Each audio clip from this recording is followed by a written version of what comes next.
Horizontalement et verticalement, je suis très reconnaissant d'être exactement à l'endroit où je suis maintenant avec vous. Le 2 octobre dernier, j'étais au siège de Wrigley France, de chewing-gum, à Colombes, et j'animais donc une journée de formation entière sur le thème du feedback. Et puis, à l'issue de la formation, j'ai Romain qui est venu me voir.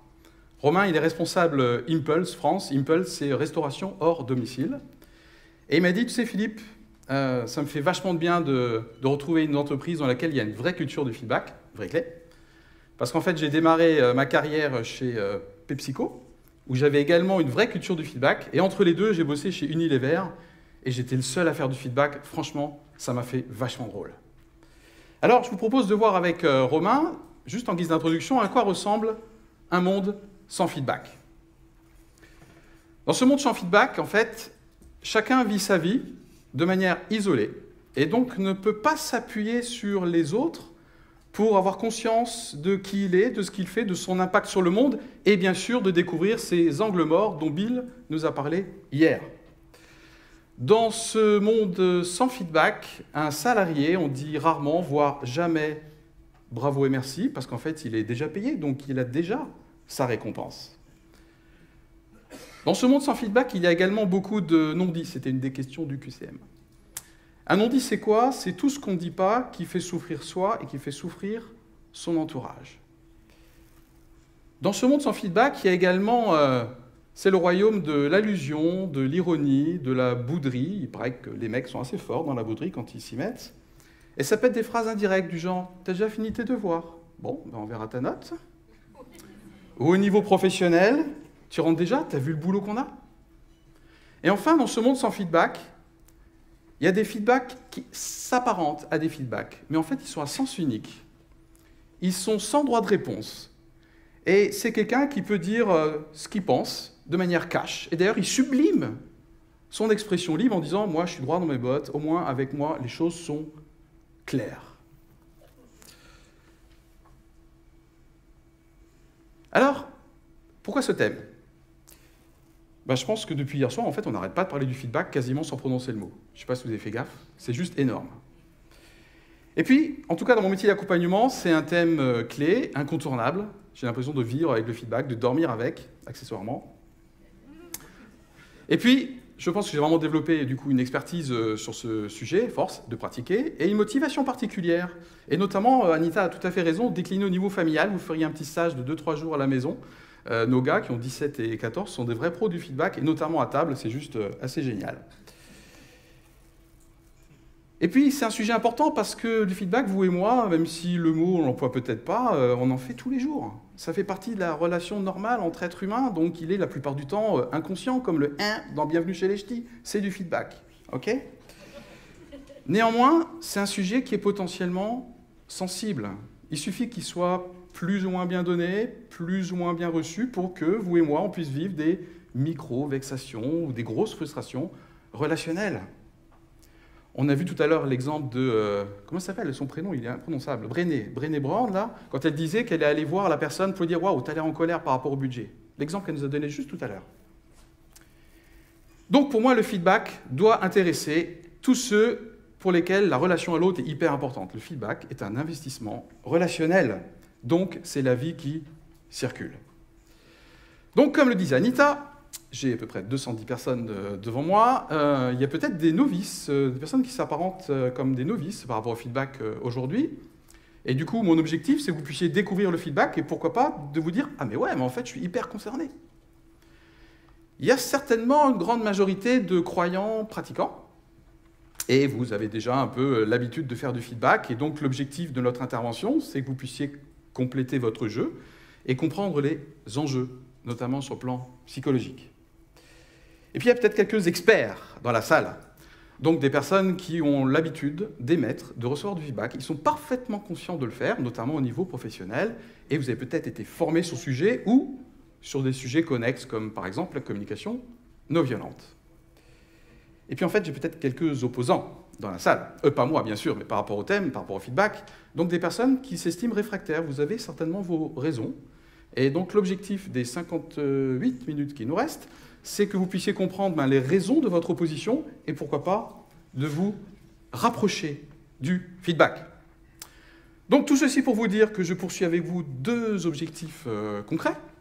Le premier, c'est qu'on puisse repartir ensemble avec plus d'envie, plus d'idées pour donner plus de feedback positif et nourrissant. Premier objectif. Et puis mon deuxième objectif, c'est qu'on puisse repartir ensemble avec quelques clés pour qu'au quotidien, sans être forcément un expert, on puisse s'en sortir, bref, être un feedbacker 4-4. Pour ce faire, puisque d'habitude j'interviens sur une journée entière, okay, j'ai fait des coupes franches et j'assume que je vais rester assez généraliste. Néanmoins, ça peut paraître impressionnant et certains vont se dire « Mais Philippe, waouh, c'est tout ça le feedback, mais jamais de la vie j'y arriverai. » C'est vrai que je vais vous emmener dans les coulisses, donc ça peut paraître impressionnant. Donc je vous propose juste de repartir avec peut-être un ou deux points, comme Steve Jobs disait « one more thing », vous savez, à la fin des keynotes. Concrètement, je vous propose d'atteindre ces deux objectifs avec 4 étapes. Ces 4 étapes étant marquées par 3 allers-retours avec le document d'appropriation qui figure dans votre book. Okay, donc on va changer un petit peu la façon de travailler ensemble. J'étais chez Wrigley le 2 octobre, je ne pouvais pas revenir les mains vides. Donc j'ai prévu quelques attentions sucrées pour vous, Anita, si tu veux bien.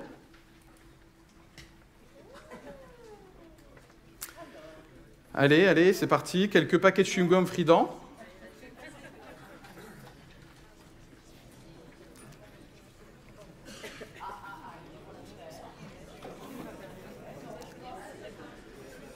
Ne collez pas les chewing-gums sous les chaises. Il y en a déjà. Et gardez précieusement le paquet, nous pourrions en avoir besoin tout à l'heure.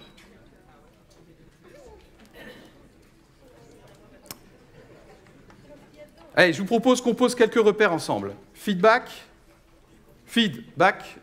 nourrir, en retour. Super.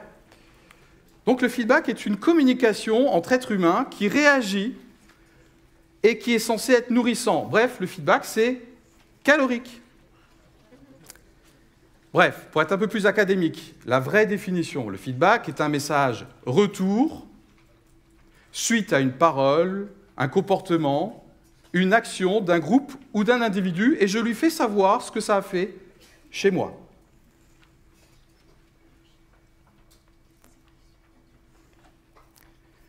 Comme toute forme de communication, le feedback peut prendre des formes diverses. Il peut être oral, il peut être écrit, il a forcément une composante verbale et non verbal, et enfin, il peut être potentiellement individuel ou collectif. Je vous propose ensemble de voir les 4 grands types de feedback. C'est parti.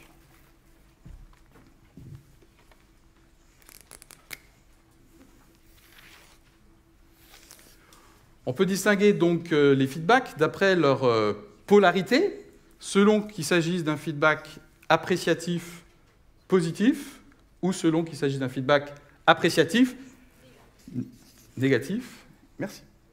Et puis, on peut apprécier le feedback selon son objet, sur quoi il porte. Ici, ça va être un feedback que je vais appeler conditionnel, ou qui porte sur le faire, une réalisation, un comportement, une parole, quelque chose qui est vrai à un moment donné, qui n'était peut-être pas vrai hier et peut-être pas vrai demain. Et à gauche, si vous voyez bien, inconditionnel, un feedback qui porte plutôt sur la personne pour ce qu'elle est. Donc là, ça porte sur l'être. Donc nous avons ici un feedback positif conditionnel. Je donne un exemple dans un instant. Négatif conditionnel, positif inconditionnel, négatif inconditionnel. Déjà, cette case-là, je mets une petite croix. Allez, je vous propose ensemble de voir quelques exemples.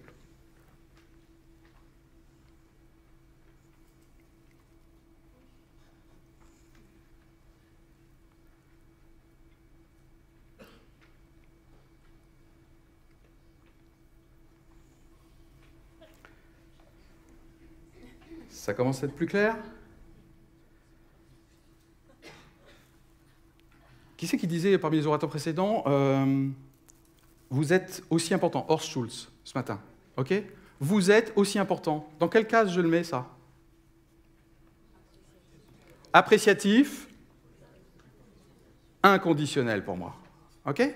C'est-à-dire qu'il dit à la personne, même si demain vous faites mal la vaisselle, bon, il va y avoir des conséquences, mais je trouve que vous êtes une personne importante. C'est typiquement du feedback positif inconditionnel. Je vous propose de faire un premier temps d'arrêt, d'ouvrir votre book ensemble. Page, ça c'est une bonne question, je savais qu'il y avait un truc que je n'avais pas préparé. Vous repérez ma bouille et puis voilà. Donc c'est la page 32. Ok, peut-être un peu plus loin. Vous avez une page sur laquelle il y a un petit tableau qui ressemble à ça. 33, merci beaucoup. Je vous propose de vous poser juste 1 ou 2 minutes et que chacun, en ce qui vous concerne, vous puissiez commencer par noter, OK, de manière concrète, quelles sont les situations de feedback où je suis soit émetteur, soit récepteur, déjà au niveau professionnel.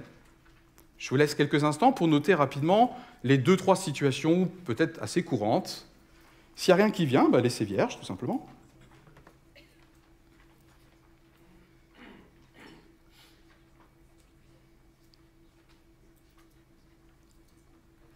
Un exemple de situation professionnelle que tout le monde vit au moins une fois par an, l'entretien annuel d'appréciation, OK, qui comporte inévitablement un feedback, peut-être même dans les deux sens, entre le chef et son collaborateur.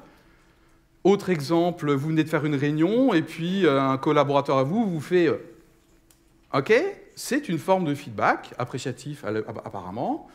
Nous avons tous beaucoup d'occasions, quand on y réfléchit, d'avoir du feedback ou de donner du feedback au milieu professionnel. Et je vous propose de compléter avec quelques situations d'ordre privé, familial, associatif. J'ai déjà donné un exemple à titre personnel au niveau des repas. Ça peut être entre conjoints, au sujet de l'éducation des enfants. Ça peut être quand votre conjoint se prépare et qu'il se regarde dans la glace et qu'il vous demande votre avis.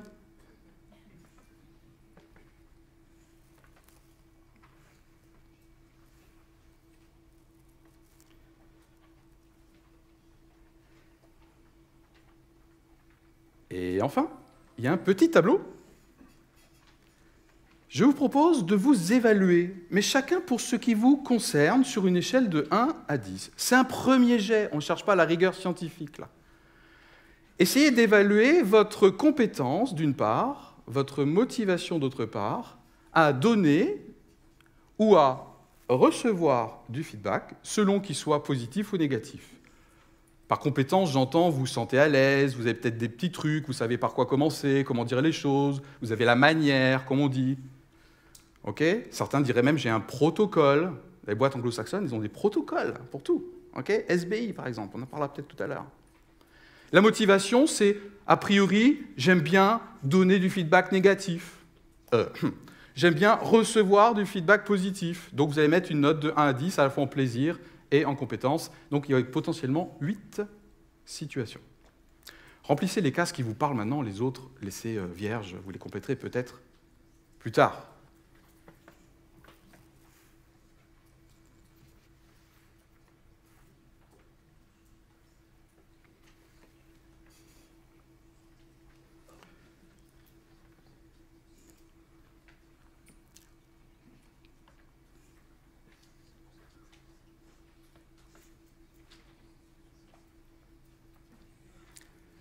Un, ça veut dire « Ah non, moi, c'est pas du tout mon truc. Hein.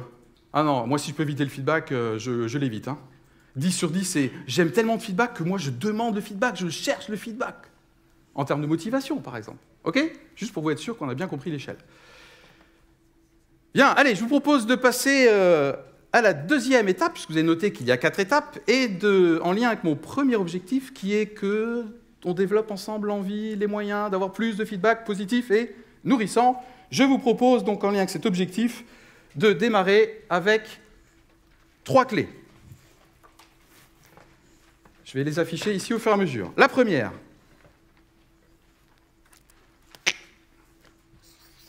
Oula. Je suis en train d'écrire sincérité.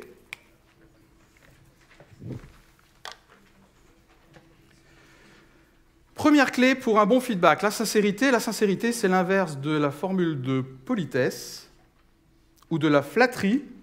Et c'est ce que Brené Brown appelait ce matin « applaudir la vérité ». Exactement, tout à fait. On ne joue pas avec le feedback. Vous pouvez remplacer sincérité par authenticité, même pour les plus spécialistes d'entre vous, la congruence, ça fait bien. Hein, voilà. La deuxième caractéristique, c'est la précision.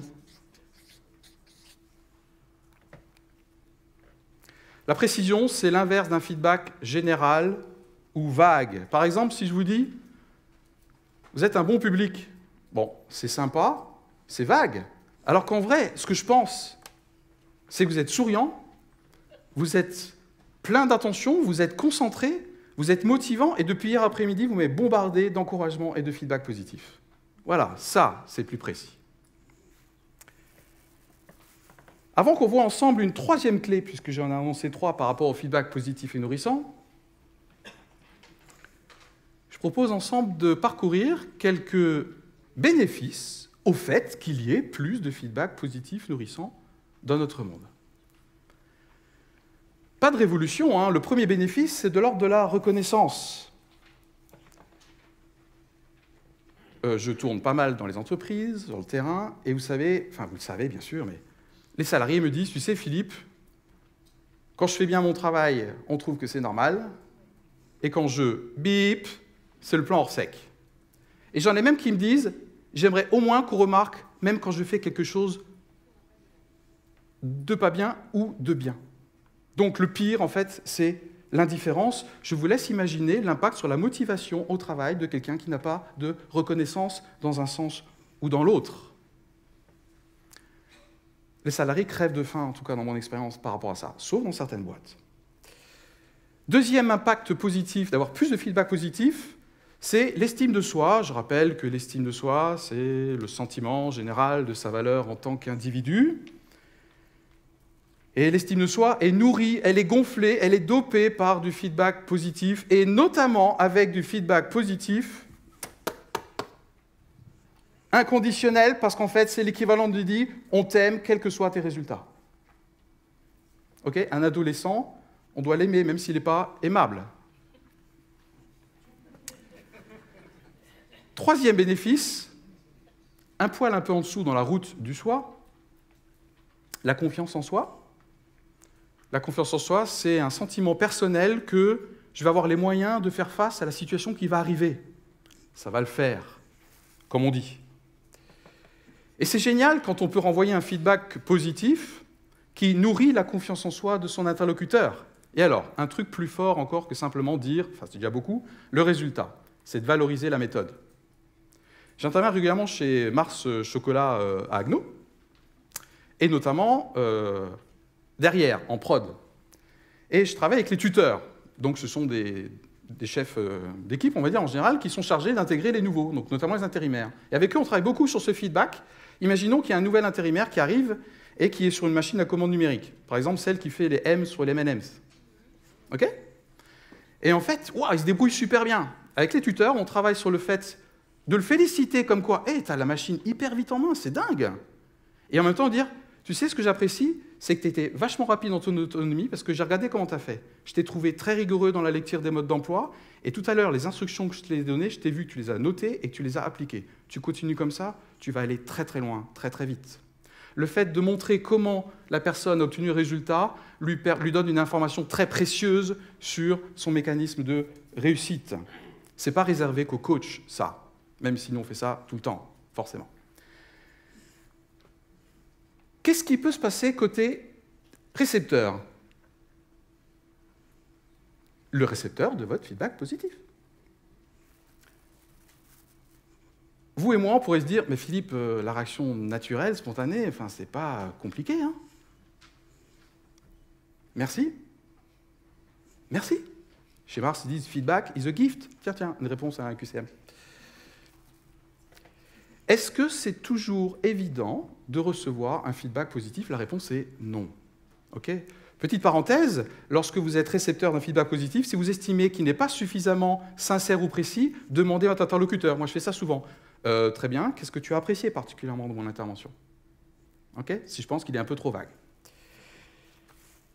C'est pas si simple que ça de recevoir un feedback positif, et donc du coup, vous et moi, on peut être amenés à refuser ou minimiser le compliment, si vous voulez, et je vous propose de voir quelques exemples.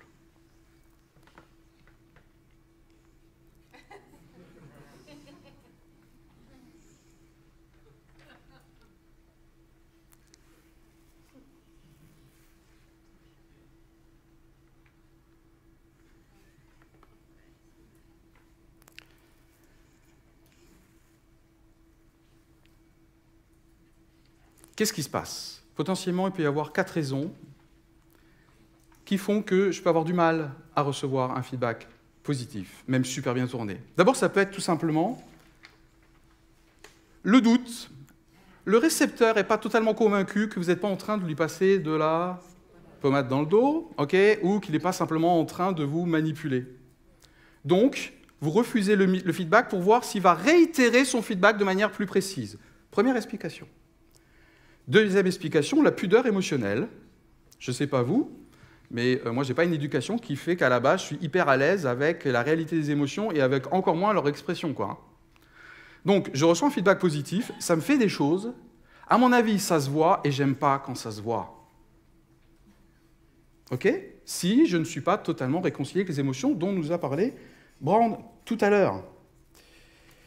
Plus subtil sur le plan psychologique. Mais bon, ici, il y a un haut niveau, donc je peux y aller. Le feedback positif peut ne pas être reçu parce qu'en fait, il va à l'opposition d'une croyance sur soi du récepteur. On est bizarrement foutu, mais on préfère continuer à penser ce qu'on pense de nous, en l'occurrence quelque chose de négatif, plutôt que de prendre un point qui va à l'inverse, en l'occurrence un feedback positif dans mon exemple. Ça s'appelle un mécanisme de défense par rapport à une croyance sur soi. Je vous dis tout de go, il n'est pas nécessaire et il n'est pas utile d'essayer de convaincre l'autre. Au moment du feedback, en tout cas. Et enfin, ça peut être un mécanisme de défense encore plus subtil. Je prends 2 exemples. Votre enfant qui, malgré une très bonne note en mathématiques, vous dit « Ouais, je suis trop nul en maths ». Ou un commercial, et ça je l'ai vécu plein de fois parce que j'étais chef de vente avant, ce qui me dit « Ouais, mais non, là, merci pour ton compliment, mais cette vente, c'est pas moi qui l'ai faite, le client était facile, il était sympa ». Qu'est-ce qui se passe derrière?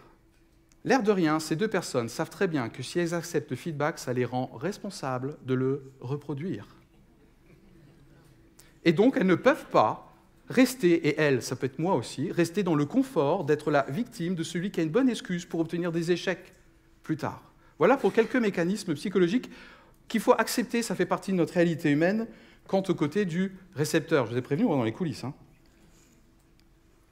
Voilà côté récepteur du feedback positif. Voyons maintenant qu'est-ce qui peut se passer côté émetteur.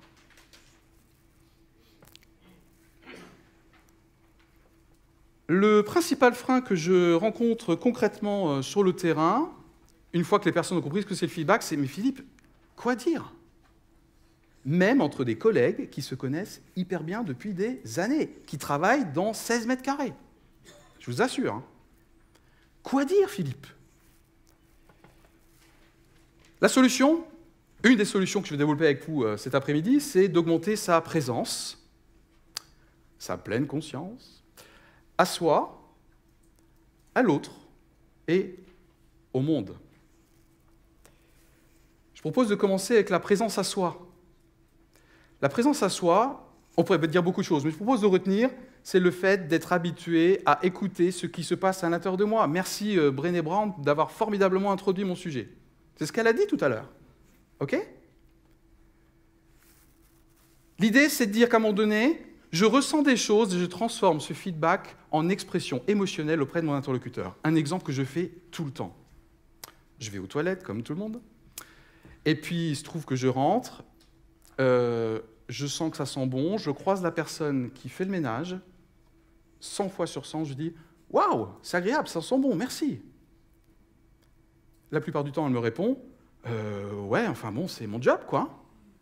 Je dis « Tout à fait, mais je serai le premier à aller si ça puait ». « Ouais, vous avez raison, merci, super, ça m'encourage ». Moi aussi, ça me fait du bien, d'ailleurs. Je fais ça aussi avec les hôtesses de caisse au Champ et Kirsch, et pas juste les jeunes demoiselles, croyez-moi. Je pense que je peux relier ça aussi à ce qu'elle a...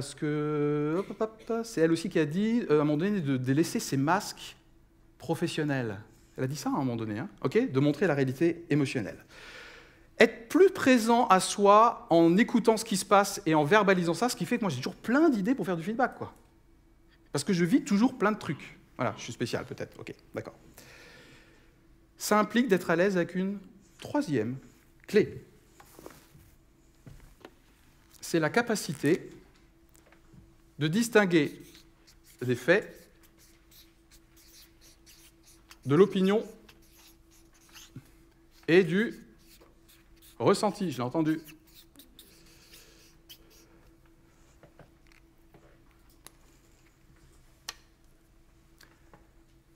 Un fait, c'est quelque chose que j'observe, qui peut être démontrable. Si la scène était filmée, tout le monde pourrait voir qu'effectivement, ouais.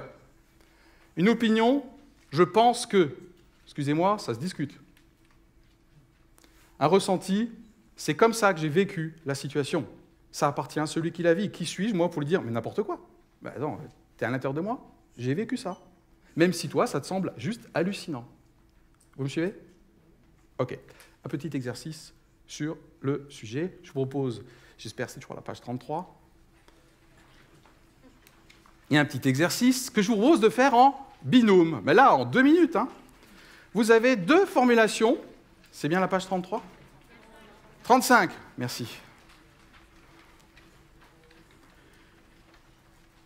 Ah, j'espère que tout le monde a trouvé. Vous avez 2 formulations qui ne sont pas top en termes de feedback, qui sont médiocres. Je vous propose avec votre binôme d'essayer de dire la même chose, mais en distinguant de ce qui est l'ordre du fait, de l'opinion, du ressenti. Par exemple, en faisant 3 bouts de phrase, au lieu d'une seule phrase, telle que vous l'avez sur votre énoncé. C'est pas facile si on n'est pas habitué, donc culpabilisez pas. Enfin, un peu quand même.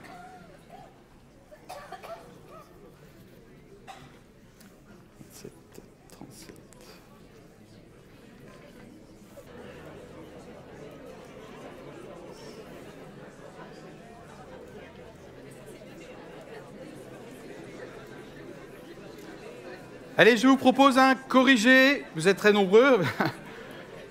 Ah, c'est parti.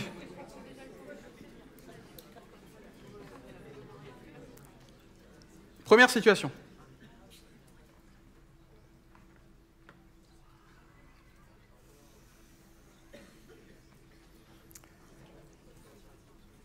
C'est un exemple.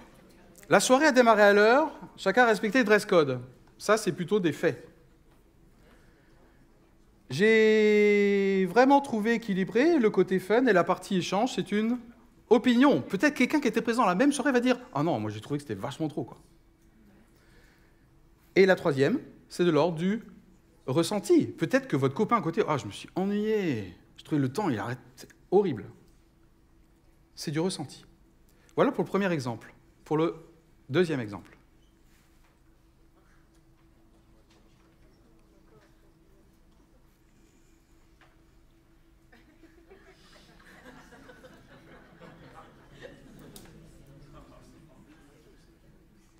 Soit dit en passant, les formulations là sont parfaites en termes de feedback. OK? Ce soir, sur les 2 bouteilles, nos amis en ont vidé une et moi je n'ai rien bu. Tu as donc bu 6 verres. Ça se veut être des faits et d'ailleurs, ça pourrait être démontré. Ça n'a rien à voir avec « t'as encore trop bu hier soir hein. ». Je sais que tu tiens bien à l'alcool, mais pour moi, c'est vraiment un excès. C'est une opinion. En revanche, si je dis « si tu passes à l'éthylotest, on est mort », c'est des faits. OK? Franchement, ça m'a gêné. On a déjà parlé de ça, je ne me sens pas écouté. C'est du ressenti. OK? Vous constatez tout de suite que cette façon de tourner les choses est hyper plus longue que ce qui est écrit sur votre book. Eh ben, je vous ai dit, le feedback, c'est un investissement relationnel. Il faut savoir ce qu'on veut. Croyez-moi, en disant les choses comme ça, notamment qu'on est un peu énervé, dans la voiture en rentrant d'une soirée, vous minimisez au maximum le risque que votre interlocuteur contre-attaque et que ça se transforme en tout dans la bagnole. Et ensuite, en 24 heures à 48 heures de guerre froide, comme Brené Brown le disait tout à l'heure.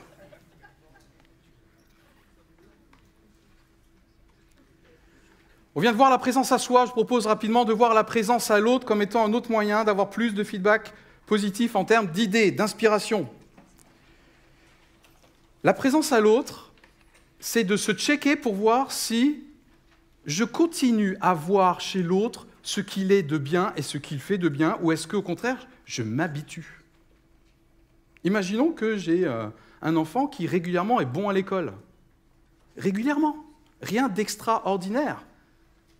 Quoi alors? Ça veut dire que je n'ai plus intérêt à le féliciter parce qu'il a régulièrement des bonnes notes?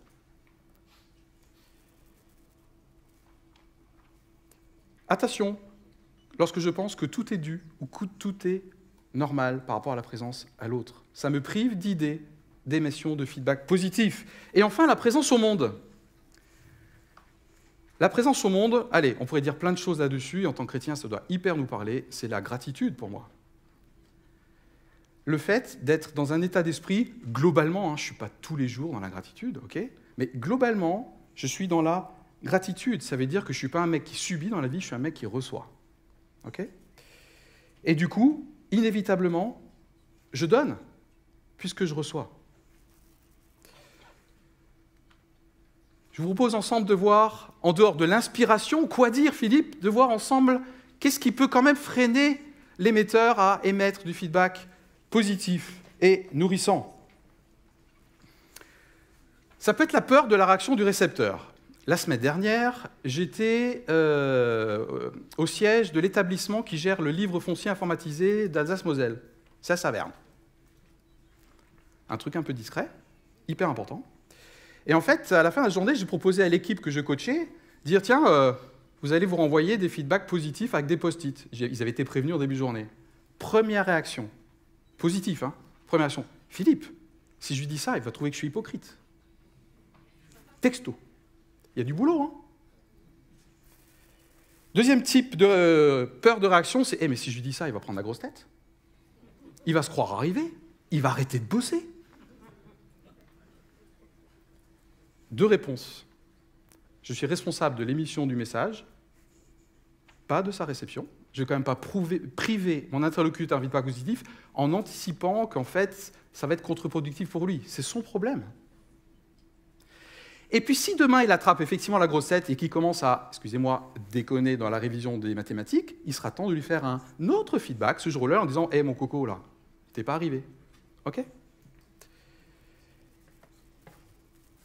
Je peux être découragé par l'absence de retour. Je ne fais plus de feedback positif à cette personne parce qu'en fait, si je suis un peu honnête, j'attends quelque chose en retour. J'aimerais bien qu'avec mon compliment, il bouge quelque chose chez lui. Donc j'ai une attente masquée, en fait. Et même des fois, j'aimerais bien qu'il me retourne un feedback positif, quelque part.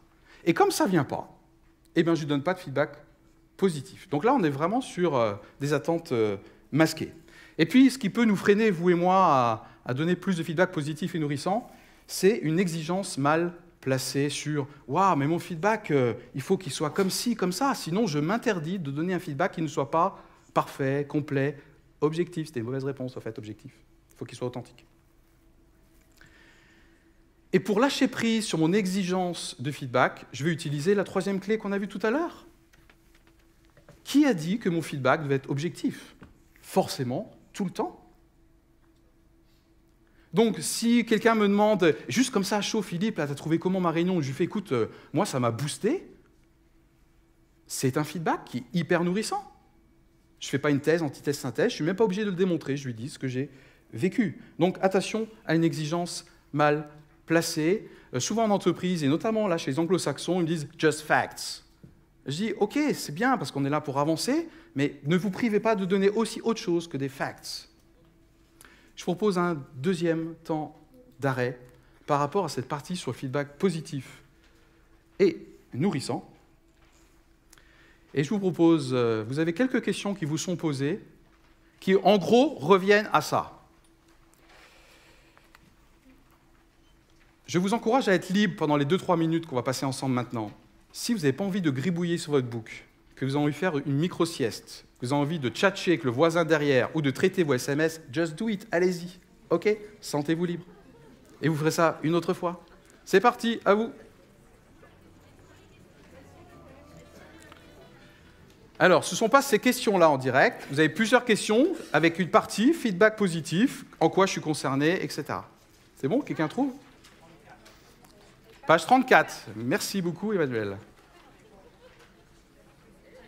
Là, vous pouvez me faire un feedback tout à l'heure, Philippe, t'as pas super bien.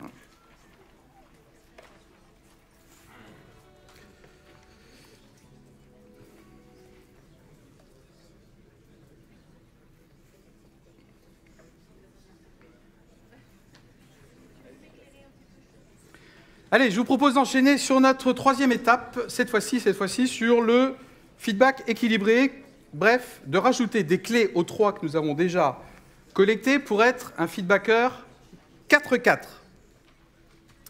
Donc pour ce faire, je vous propose de voir ensemble 6 clés supplémentaires. Et puisqu'on parle de feedback équilibré, la première clé que j'aimerais rajouter par rapport à ces 6, eh bien justement, c'est l'équilibre.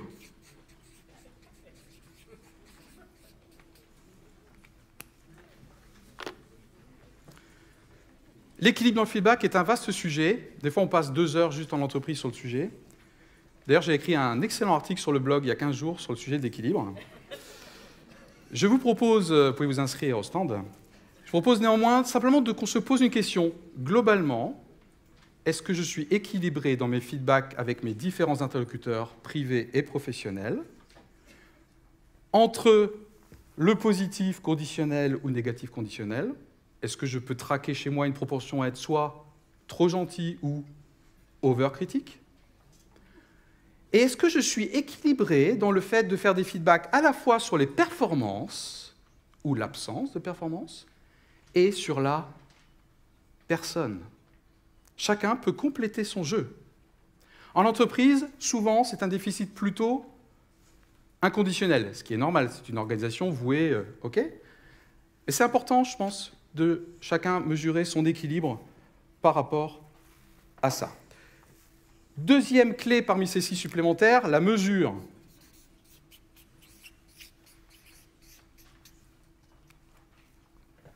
Pareil, sujet vaste.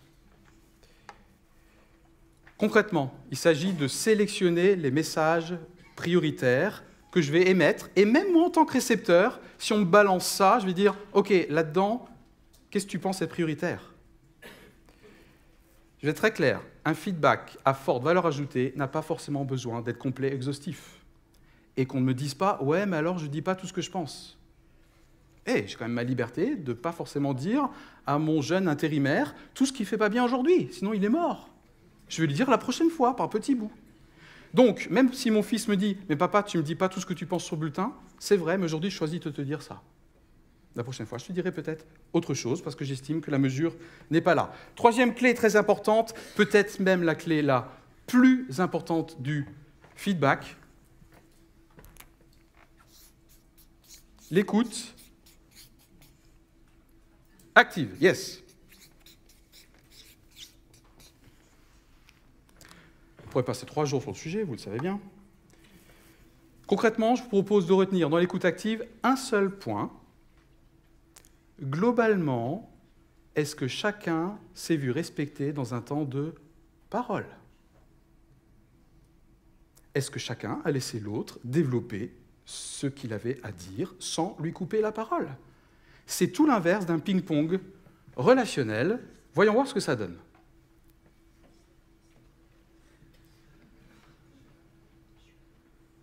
Vous avez à gauche un exemple de situations dans lesquelles chacun interrompt l'autre. Il n'y a pas de séquence de jeu homogène. Et à droite, vous avez un exemple de feedback dans lequel il y a une écoute active.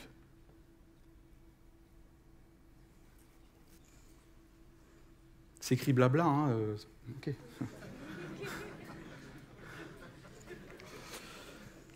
Là, je vous vois déchiffrer, ça me fait peur. Quatrième clé, la question du timing. Quand est-ce qu'il faut faire un feedback? Ou quand est-ce qu'il faut le recevoir? Je vais être très simple. Parfois, vous jugerez qu'il est nourrissant de le faire à chaud. Et je vous propose de le faire à chaud lorsque c'est de l'ordre de l'opinion ou du ressenti. Et puis, je vous propose également de le faire lorsque c'est positif. Vous serez peut-être avisé, je serai peut-être avisé de le faire parfois à froid, dans 2 cas, lorsque mes émotions sont plutôt négatives et que je préfère laisser reposer les choses, dormir dessus, comme on dit en Alsace, je crois, parce que sinon, ça va venir parasiter complètement le feedback, quel que soit mon respect des règles. Et le deuxième avantage de le faire à froid, c'est d'avoir du recul, de pouvoir faire une analyse et de venir chez votre pote avec un joli tableau en 2 colonnes, point fort, axe de progrès. Waouh, c'est vachement riche, notamment au niveau des faits.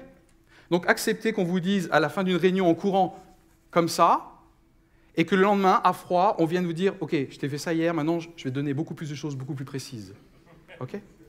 Positive aussi. C'est incroyable. Un feedback jamais gelé. « Ouah, chérie, ta robe d'il y a l'année dernière, j'ai trouvé super, tu vas vachement bien. »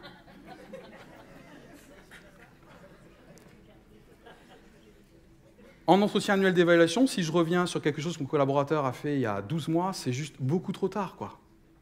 Ok ? Je perds complètement ma légitimité. On n'a pas fini avec les clés, je vais déborder sur l'autre. Le langage non violent. Donc les experts qui ont fait de la CNV ici voient tout à fait ce que je veux dire.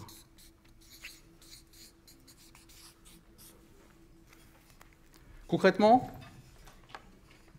il y a certaines tournures de phrases ou vocabulaire qui minent, qui torpillent le côté constructif d'un feedback mature. Je proposerais simplement de retenir le toujours et le jamais en version négative. Avec toi, c'est toujours pareil, tu ne m'écoutes jamais. Surtout en inconditionnel, mais qu'est-ce qu'on va faire avec toi? C'est l'équivalent de t'es nul. Hein, okay? Sur le plan psychologique, c'est mortel.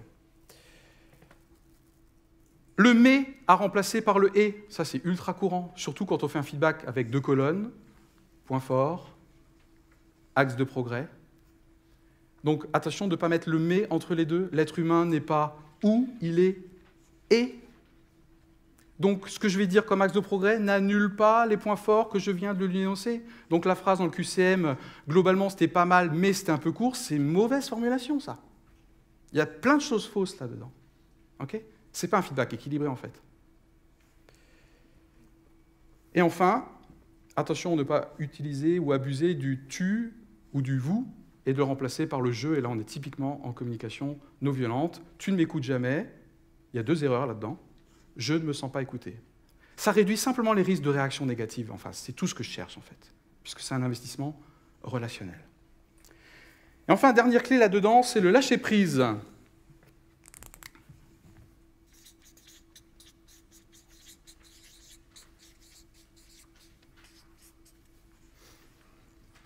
Réclisse. Je veux dire lâcher prise par rapport à une recherche systématique qu'il y ait un résultat suite au feedback. Par résultat, j'entends plan d'action, consensus, accord, décision que tu vas faire quelque chose. Je prends l'exemple de formation de coaching que j'ai fait par exemple chez Cuisine Schmidt ou Volkswagen. Le point commun de ces 2 boîtes, c'est qu'ils ont des concessions, ou des magasins, si vous voulez, et qu'il y a un constructeur, ou un fabricant. Et le fabricant, c'est représentants qui viennent visiter les magasins. Et ils n'ont aucun lien hiérarchique avec eux. C'est du management transversal. Okay ? La principale arme qu'ils ont pour faire bouger les choses, c'est le feedback. Et ils sont tentés que le directeur de magasin décide quelque chose suite à mon feedback. Okay ? Donc lâcher prise, un feedback peut être de qualité, même s'il n'y a rien au bout. Il peut être de qualité dès lors que les 2 personnes ont pu avoir le temps de dire ce qu'elles avaient à dire et de dire comment elles voient la situation. Ne faites pas dire ce que je n'ai pas dit au niveau professionnel. Si des feedbacks ne débouchent jamais sur des évolutions positives, à un moment donné, il va y avoir des conséquences. On est bien d'accord. Voilà pour les clés supplémentaires. Qu'en dit la Bible, au fait, au niveau de cette notion d'équilibre? Je retiendrai le couple amour et vérité, notamment dans Éphésiens 4.15 que Michel a utilisé dimanche dernier, mais également dans les psaumes 85.11, 89.15. Ces références figureront sur le résumé que vous aurez tout à l'heure. Et puis globalement, l'attitude de Jésus à notre égard, qui à la fois nous accepte tel qu'on est, et en même temps qui nous challenge, qui nous demande de grandir. Et pour moi, il résout la tension habituelle du feedback de l'être humain, qu'à la fois on a besoin d'être reconnu et accepté, et en même temps le besoin de croître et d'évoluer. Je vous propose un dernier temps d'appropriation sur cette partie du feedback équilibré. Donc à mon avis, il va falloir que vous tourniez une page.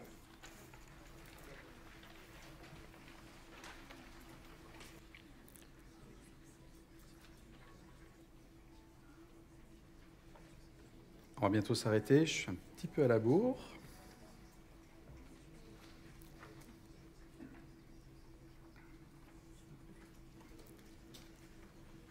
Allez, je vous propose d'enchaîner et bientôt de terminer sur l'étape numéro 4. Et là, je vais proposer l'un des participants qui a eu un paquet de chewing-gum tout à l'heure. J'aimerais qu'il lise une précaution d'emploi qui est écrite en gras au dos du paquet. Anita va passer avec un micro.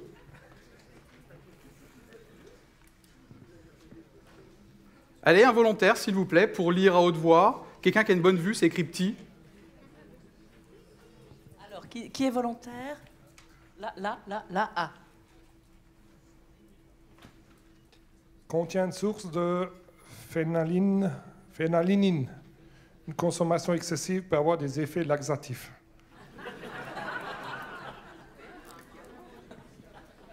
Je vous propose ensemble de voir quelques précautions d'emploi par rapport au feedback. Et ces précautions d'emploi, je propose de la voir à travers une 10e et dernière clé, c'est la confiance.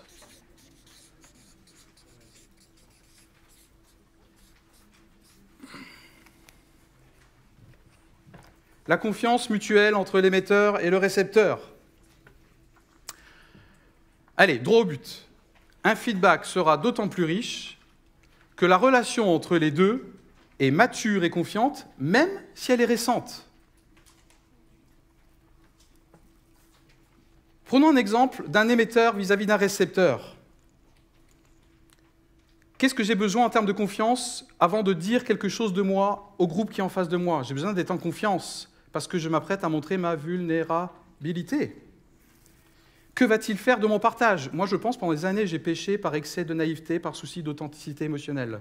Et j'ai parfois ouvert mes émotions à des personnes qui n'ont pas respecté, par exemple, la confidentialité. Donc attention quand même à qui vous donnez quoi. Tout le monde ne joue pas avec les mêmes règles du jeu. J'aimerais bien, ce n'est pas le cas. Prenons dans l'autre sens la confiance du récepteur vis-à-vis de l'émetteur. Comment vous allez accepter le feedback en tant que récepteur? Selon la confiance que vous avez vis-à-vis de l'émetteur. Et la confiance en quoi? La confiance dans son intention, dans l'état d'esprit globalement qu'il y a derrière. Quel est le terreau relationnel entre nous? Quel est notre historique? Si on n'a pas, dans votre tête, c'est... mais il se prend pour qui, lui? Je vais prendre un exemple personnel. J'ai affirmé en introduction que j'étais expert de feedback. Ceci m'a certainement souvent conduit à faire des feedbacks sans doute exacts, mais pas justes. Et notamment lors de mes années au conseil d'administration, je pense que Michel a dû subir parfois certains de mes feedbacks qui étaient techniquement exacts, mais qui en fait ne sont pas justes, d'un point de vue plus global, plus spirituel, et qui en fait sont stériles, sont contre-productifs. Un autre exemple d'un récepteur que je connais bien, à qui il est arrivé l'anecdote suivante. Il a confié ses difficultés à une personne de confiance lors d'un repas, et il a trouvé vraiment que cet échange était de qualité. Ouais, sauf que quelques jours plus tard, il reçoit un message très négatif. Et en gros, qui lui dit « Je t'ai trouvé ridicule et pathétique ». histoire vraie. On est clairement sur une confiance qui a été mal placée, mal dosée. Donc du coup, il y a des points à vérifier ou à refuser. Si je m'investis dans le feedback, il se peut qu'il y ait un risque sur la relation. OK ? C'est à moi d'assumer à un moment donné la capacité de réception du récepteur qui ne va peut-être pas forcément bien le prendre, malgré tout ce que j'ai fait, Philippe.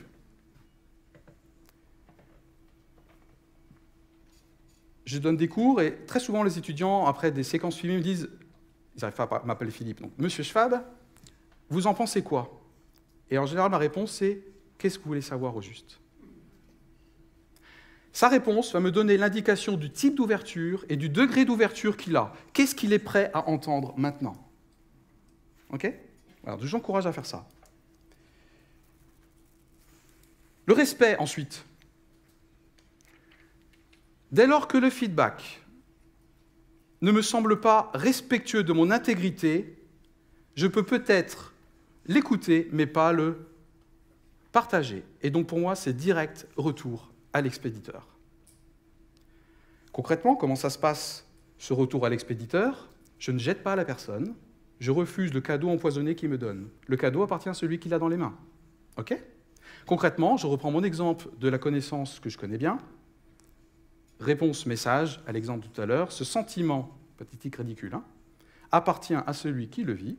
Moi-même, je ne me suis pas senti ni ridicule, ni pathétique. Cette personne, c'est tout simplement positionné dans son respect de soi-même et aussi dans le respect de l'autre, d'ailleurs. Et puis enfin, en termes de vérification, vous allez forcément trouver plein de défauts dans les feedbacks émis ou reçus. Ils ne vont jamais de la vie respecter toutes les clés qu'on a vues aujourd'hui. OK ?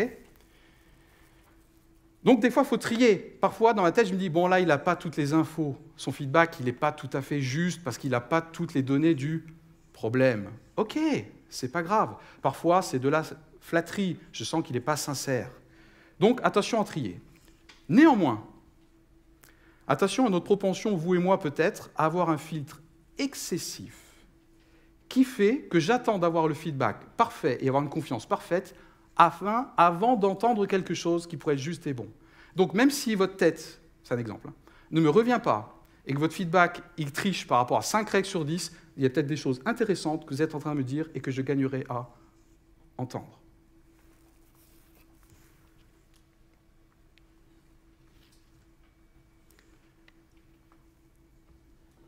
Qu'est-ce qu'on a fait là? Par rapport à nos 2 objectifs, on est passé ensemble par 4 étapes. Et pour terminer, je vous propose 2 réflexions. Une apparemment dérisoire et très égocentrique, et une carrément plus, waouh, existentielle, cosmique. La première réflexion, c'est la pratique de l'autofeedback. L'autofeedback, c'est l'habitude, si vous l'avez, de se parler à soi-même, suite à ce qu'on a pensé, ce qu'on a dit ou ce qu'on a fait. À titre personnel, je suis un adepte fervent, mes enfants me le font remarquer d'ailleurs. C'est un excellent, pour moi, terrain d'entraînement pour savoir comment je me parle. Globalement, comment je me parle? Quel est mon propre équilibre dans mon discours intérieur? Quelle est ma capacité à me corriger ou à m'auto-corriger en respectant de temps en temps une règle ou l'autre parmi celles qu'on a citées? Ceux qui travaillent sur leur confiance en eux connaissent très bien ça, mais peut-être par excès en donnant tout le temps des feedbacks positifs. Et puis la réflexion que j'ai qualifiée de plus cosmique, en introduction, j'ai parlé que le feedback, c'est une vie qui circule. Et en fait, moi, j'aimerais aller au-delà de ça. Au-delà de la vie qui circule, moi, j'ai remarqué que je suis d'autant plus enclin à donner et recevoir du feedback que j'ai la vie qui déborde. OK ? Et c'est une espèce de vitalité intérieure qui m'habite. Ce qui pose la question, Philippe, par quoi est-ce que tu vis? Par qui est-ce que tu vis? Qu'est-ce que les autres sentent à mon contact? Et je ne sais pas vous, mais plus ça va, et plus j'aime Jésus laisser sa vie produire en moi, parce que du coup, elle explose, et c'est ça pour moi la vie éternelle. Merci pour ce moment.